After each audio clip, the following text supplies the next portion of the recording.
যে মানুষগুলোকে রেখে আর সামনে রেখে আমরা এখানে একত্রিত হয়েছি, দুঃখজনক হলেও আমাদের সমাজ ব্যবস্থা এখনো এইরকম মানুষ যারা আছে, আমাদের মধ্যে একটা টেন্ডেন্সি আছে যে এই মানুষগুলোকে একটু আমরা ঘরের ভিতরে রেখে দিই, তাদেরকে আমরা বের হতে দিই না। এরকম একটা মন মানসিকতা আমাদের দেশের সমাজ ব্যবস্থা এখনো রয়ে গিয়েছে।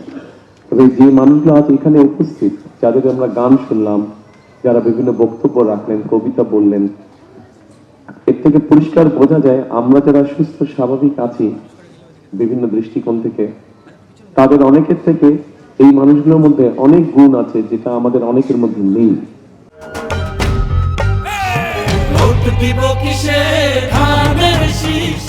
সেজন্যই আমার মনে হয় সিএসএফ গ্লোবাল যে কাজটি করছে, আমরা যদি সামাজিক অবস্থান হোক, রাজনৈতিক অবস্থান হোক, রাষ্ট্রীয় অবস্থান হোক, সকল অবস্থান থেকে যদি আমরা এই মানুষগুলোর পাশে এসে দাঁড়াই, তাহলে আমি ব্যক্তিগতভাবে বিশ্বাস করি যে বাংলাদেশ অনেক প্রতিভা বের করতে পারবে, অনেক প্রতিভাবান মানুষকে বের করে নিয়ে আসতে পারবে যাদের বিভিন্ন সেক্টরে প্রতিভা আছে।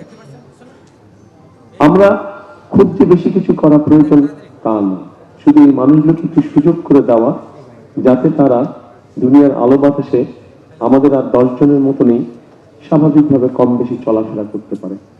খুব বেশি কিছু করার নাই, অন্তত মিনিমাম একটা কিছু ব্যবস্থা করা যাতে করে এই মানুষগুলো তাদের নিজেকে এক্সপ্রেস করতে পারে, যে যেভাবে এক্সপ্রেস করার কথা সেইভাবে এক্সপ্রেস করতে পারে, সেই অপরচুনিটি, সেই সুযোগটা তাদেরকে তৈরি করে দেয়।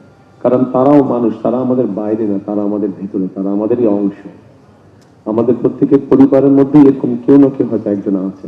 সেই জন্যই আমাদের আসুন আজকে এই অনুষ্ঠান যারা দেখছেন, আমাদের সকলের মনের মধ্যে আমরা একটি শপথ নেই বা প্রতিজ্ঞা করি যে আগামী দিনগুলো আজকের পর থেকে আগামী দিনগুলোতে এই ধরনের মানুষ যারা আছে, প্রতিবন্ধী মানুষ যারা আছে, আমাদের আশেপাশে যারা আছে, আমরা যে যার অবস্থান থেকে যতটুকু সম্ভব তাদের পাশে এসে দাঁড়াই, তাদেরকে আমরা সহযোগিতা করি। এটাই হোক আজকের দিনের শপথ।